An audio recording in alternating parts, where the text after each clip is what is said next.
Welcome to Compassion Speaks, where we give a voice to the nonprofits in the community. I'm your host, Stephanie Player, and today on our show we have Jeff Wolf, who's the wildlife director at the White Mountain Nature Center. Welcome. Oh, thank you. Welcome. Thank you so much for being here today. I'm really excited to have you on because I love what you guys do, and I kind of just want to jump in because there might be some people who may not have heard of the Nature Center and what it is that you guys do. So what is the Nature Center? Well, White Mountain Nature Center was actually funded probably 13 years ago. In total, what we do is provide educational programs and events throughout the summer months. People can bring their kids or just themselves to show up. We do multiple things. We talk about the natural resources of the woods, the animals of the woods. We have a program this year, we're calling it Arizona Bees or Pollinators. So we can actually speak about the different pollinators that are in Arizona and the decline thereof, because there's been an issue with bees lately. Yes. So we basically try to give people an idea where they can go and hike and see wildlife and things like that. Which, that's what the mountains are all about. That's why we all love living up here, right, is to be amongst the wildlife. Yes, yes, indeed. And people who come to visit, that's what they're wanting as well. They want that experience, you know, to be able to come up here and see what the mountains have to offer and how it's this ecosystem that just exists up here that's so beautiful, and all of the natural wildlife that are, you know, natives to this region. It's amazing to be able to learn more about those things. Yes. So you guys do classes on these. You do like workshops and you teach people about the wildlife up here. Is there any interactive or hands-on types of classes? I can think of 3 right away. We actually have a program that's called Aquatic Adventures. Basically, it's an introduction to the Big Springs environmental area right next door. It's just kind of an aquatic adventures. We take children out with dip nets, and they go through and they can pick up the animals, scoop them up, look at them up close and personal, see what's living in the wetlands there. We also have the Rocky Mountain Elk Foundation. They come up and they speak about the game animals up here.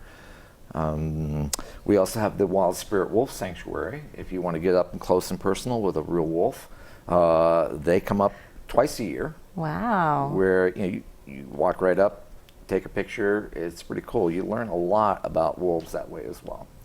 How cool is that? So it kind of touches on so many different animals that exist up here that if you're not looking, you may not know about them or see them very often, but this kind of really helps to kind of get you further, I don't know, submerged into all of the different things that the area has to offer when it comes to wildlife. Most people are interested in it. They just don't have the opportunity to get up close and personal with it, let alone just seeing it out in the wild.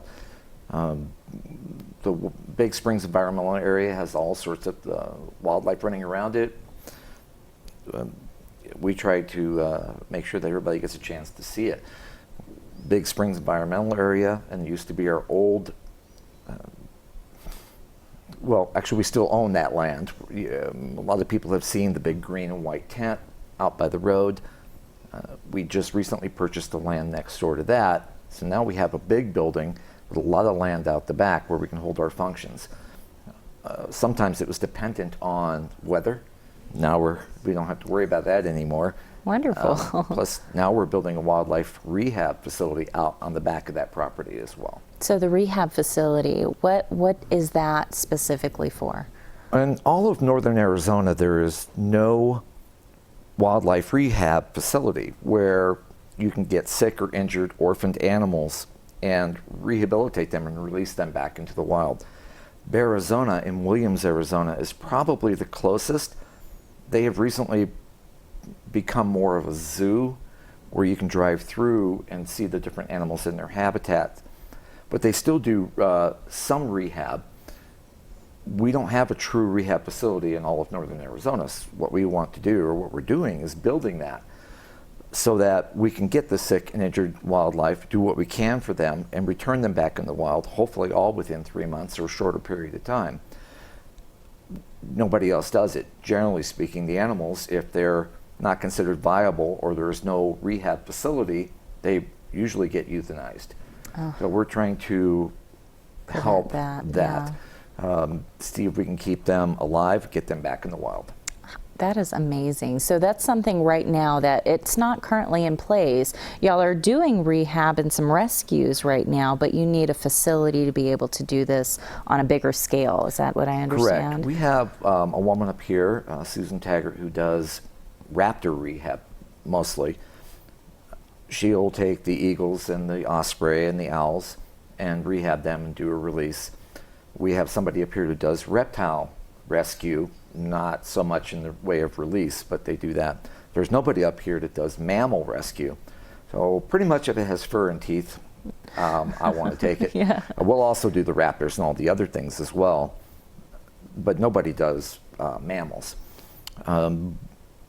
Our facility, like I said, is out in the back, and we're currently trying to raise money, about $15,000, to build the structure. If you go to our website, wmnature.org, there's the GoFundMe, and if you want to learn something more about the Nature Center and or our calendar of events, and just about every other week we're doing something. Every weekend we are open, so if you need an idea of where to hike or you want to come in and see some live Apache trout, which were donated to by the U.S. Fish and Wildlife, touch some animal fur. We have a touchy-feely table, we call it, so the kids can actually feel what a fox, a bear, a javelina, quite a variety of animals, what they feel like.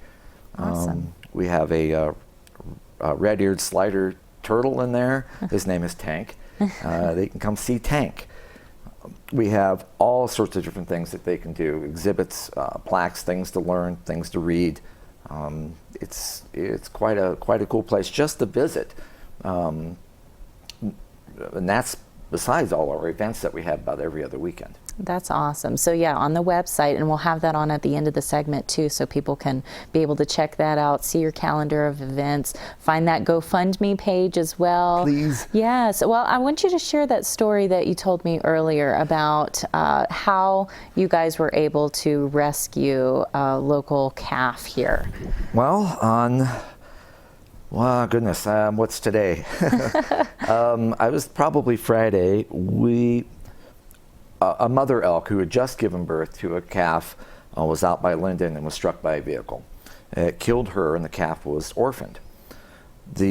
Somebody picked up the elk and took her, it was female, to Show Police Department, where she spent the night, most likely in a holding cell. Where she was picked up earlier the next morning by Game and Fish. They had her in a crate in the back of the truck, and Game and Fish, the head of Game and Fish rehab department down in Arizona, down in Phoenix rather, called me and asked if I would go and rescue this elk. We went out, we secured the elk. She was very stressed. I mean, spending the night in jail and having her mom killed, she didn't know what to do. She had a hard time even eating, let alone being bottle fed. So once we got a hold of her, we bottle fed her, taught her to eat, and other elkly duties. Let her rest, gave her a quiet place to rest. She was having a hard time walking. She was so weak. Next morning, she greeted us at the gate, ate some breakfast, where we loaded her up and took her to Arizona. They have an elk exhibit with only one elk. So they were real happy to get the baby. And today I got a follow-up. She's drinking 20 ounces of milk 3 times a day, which is excellent. That means she's very healthy. So if you're ever at Arizona here in the next few months, you might see her running around in the pen. So it was a very, very successful rescue. I wouldn't call it a rehab because there wasn't anything injured about her. It was just that she really needed to learn to eat and survive, essentially. Right. Yeah, I'm very traumatized and stressed from the situation, understandably. She was very upset. I mean, it was obvious. She was calling and calling and calling for her mom. Oh. But if you want that information too, we have some pictures also on our Facebook page. Just look up White Mountain Nature Center. There's all the information. You see pictures of her and what we did while we had her. Awesome. What a fabulous story to hear about that. And that's just one example of what it is that you guys do. And I know too that we kind of touched on this earlier when we were chatting about misunderstandings of what an abandoned animal might be for those who are watching that are out there in the outdoors and they come across maybe some different types of baby animals that they think might be abandoned. Why don't you take over that for me and let them know what you Well, informed me about. We affectionately call it kidnapping. You're out walking through the woods and you see a fawn in the weeds, or a baby elk, or a hutch of bunnies in a pile of fur. And you look around, first thing you do is look around to see if mom's around. You don't see mom. Well, that's the plan. Mom's off either feeding or she's watching you and you just can't see her.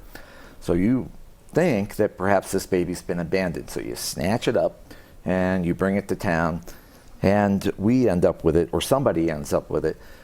The problem with that is mom was watching, and or she is still around, and that baby no longer has its mother, simply because it's a good Samaritan thing, and I appreciate that, especially with like the elk we had just gotten, but that was a true rescue. If you find a hutch of bunnies, leave them there, enjoy the show. Mom will only feed them twice a day, and that's at night. Wow. So things that you may not be aware of that, I'm really glad that you brought that up, because I might think the same thing out in the woods, oh my goodness, this poor little baby, they're not going to survive out here. But chances are, for the most part, that mom's not too far away. They just don't stay too close. Well, Jeff, thank you so much for coming in and talking about the White Mountain Nature Center with us. Again, we'll have your website at the end of the segment so that way people can check you out, get involved, bring their families to these events that you have going on throughout the summer. Please do. Awesome. Very good. Thank you again. May I? Yes. If you want a family membership, it's $40 for the year. Individual memberships are $25 for the year. For $40, and you get all these events, it's well worth it. Wow, that is a fabulous, fabulous deal. Thank you for including that. And thank you. Awesome. Well, and stay tuned. We'll be right back with our next guest.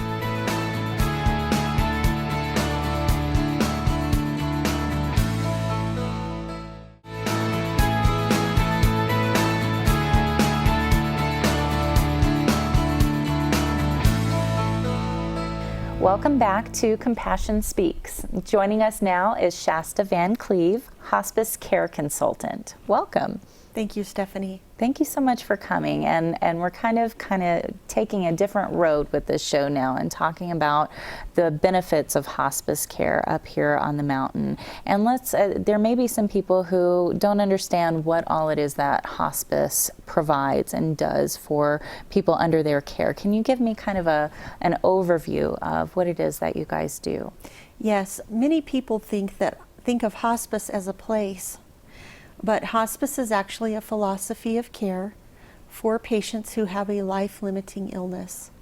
So under Medicare guidelines, a patient can receive services from hospice that include visits from a registered nurse, anywhere between 1 and 5 times a week, and as needed at night or on the weekend. Also visits from a certified nursing aide, a social worker, a chaplain if they so desire, and then also volunteer services.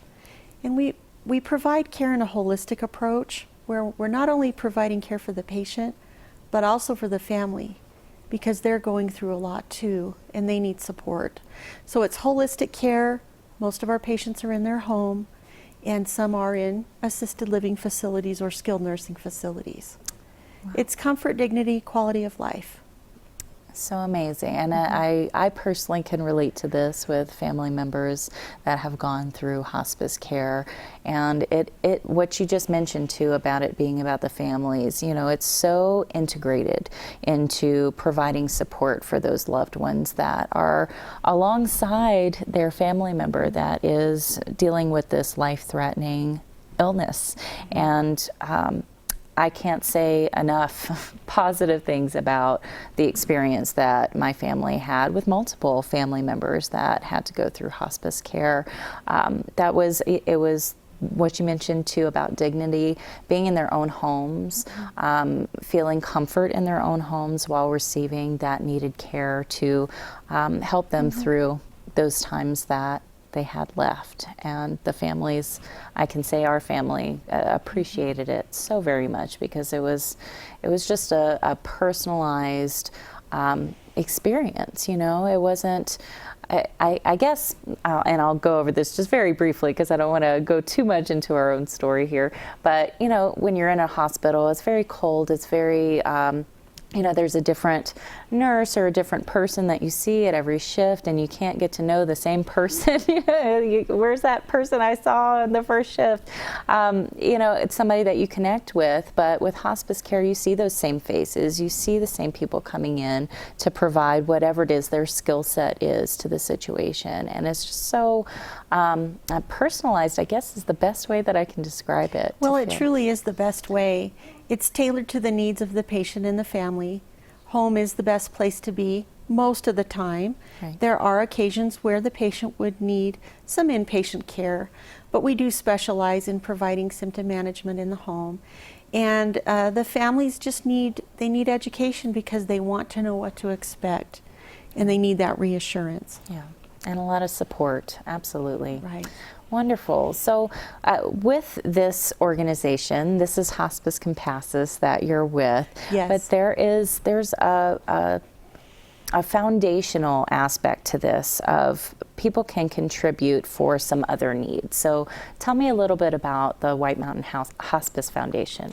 The White Mountain Hospice Foundation is an organization located obviously here in the White Mountain area. It's been in existence for 18 years. It's a nonprofit organization, and it's governed by a volunteer board of directors. Any donations that come in from family, friends of patients that we have cared for, 100% of that money goes into the White Mountain Hospice Foundation Fund. And what they do is they pay for things, for example, if you become terminally ill and you can't pay your electric bill, they might pay for that. They might pay for a long-lost son or daughter to come in to see the patient for that final time. They provide propane, wood, food. Wow. All kinds of things like that. From time to time, they've helped pay for room and board, maybe in a facility, which is very helpful to some of our patients. So it's the needs the patient might have outside of what Medicare provides for through their hospice benefit. So the White Mountain Hospice Foundation has a number of fundraisers throughout the year to raise money for these needs. And yesterday, Memorial Day, we had our second annual Hospice Compassus Memorial 5K at the Shoalo City Park. Oh, wonderful. And we raised about $3,500 for the White Mountain Hospice Foundation. Oh, how amazing. Yes. Wow. That's amazing. Yes. Very cool. So there's that's one example of a way that you can get involved with the Hospice Foundation, but there are other opportunities throughout the year that you mentioned as well that people can get involved. They can either participate in or contribute to in some way to help to contribute to this cause. So what is the website that people can maybe check that out and look into it? The website is whitemountainhospicefoundation.org. Awesome. And there's information on that website about how to donate.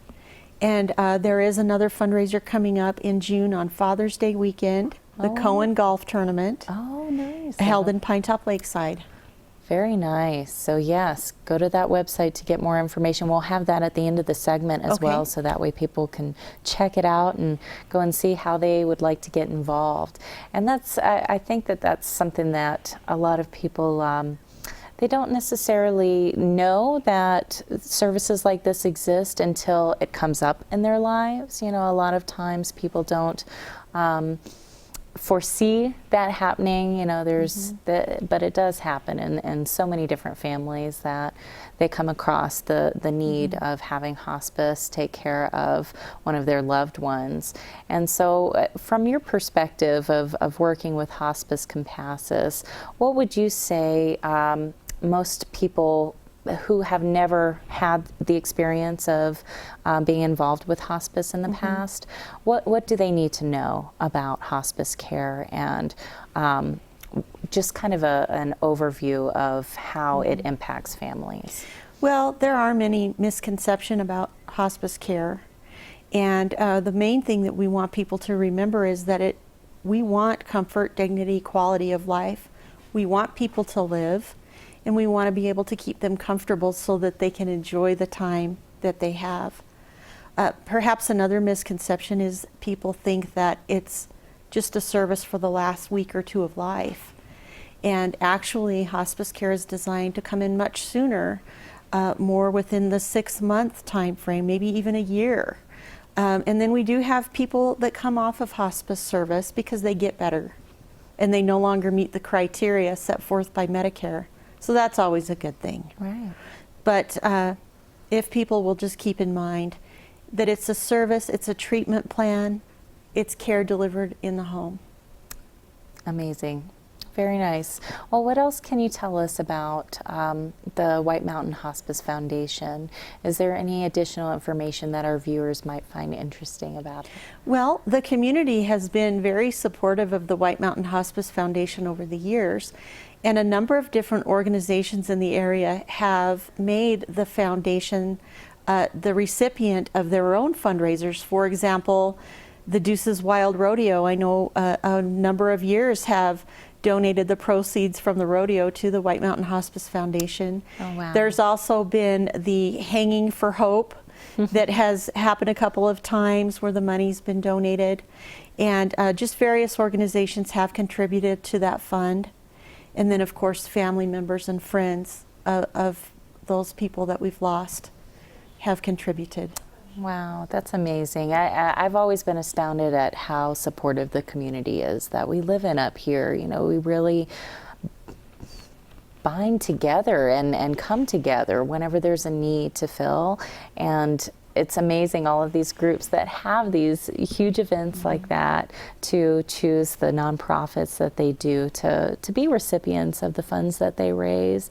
It's just so heartwarming. You know, we have such a special community up here, and that's what I love about this show too, is to really give a shout out to the community each time and say thank you so much for your support, because that's what keeps us so connected, and these wonderful programs that provide these needed services up here that can sometimes be, you know, they're hidden services. You don't see them out in the open. They're not, you know, right there as you're driving past whatever store you're going to. You know, you don't necessarily see them every day, but to come together and really support one another, I find that this community is just amazing with that. It truly is, and I think the state of Arizona is a very generous state, and people all over the state contribute to various charities and causes like the White Mountain Hospice Foundation, so we're grateful for that. Awesome. Very nice. Well, as we're wrapping up, is there anything else that you'd like to mention? Well, I would like to mention again the Cohen Golf Tournament coming up on Father's Day weekend. Information can be found at whitemountainhospicefoundation.org. Or certainly they may call Hospice Compassus, anyone that wants more information about that.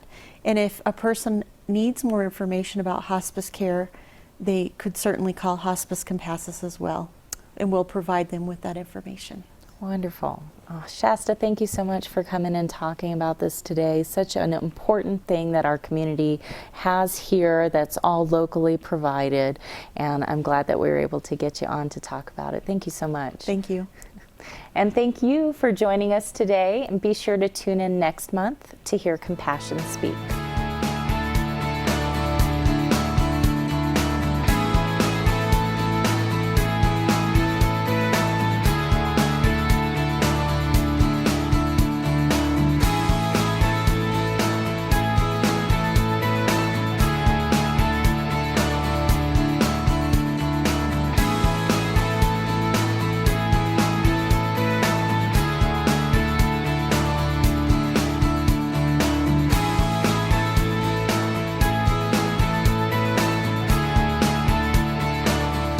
The White Mountain Safe House is a private nonprofit program dedicated to providing shelter, care, and advocacy for victims of domestic violence. If you or anyone you know is in need of services, please contact our 24-hour hotline at 928-367-6017. If you would like to support our organization in any way, Please visit our website for more information at wmsafehouse.org.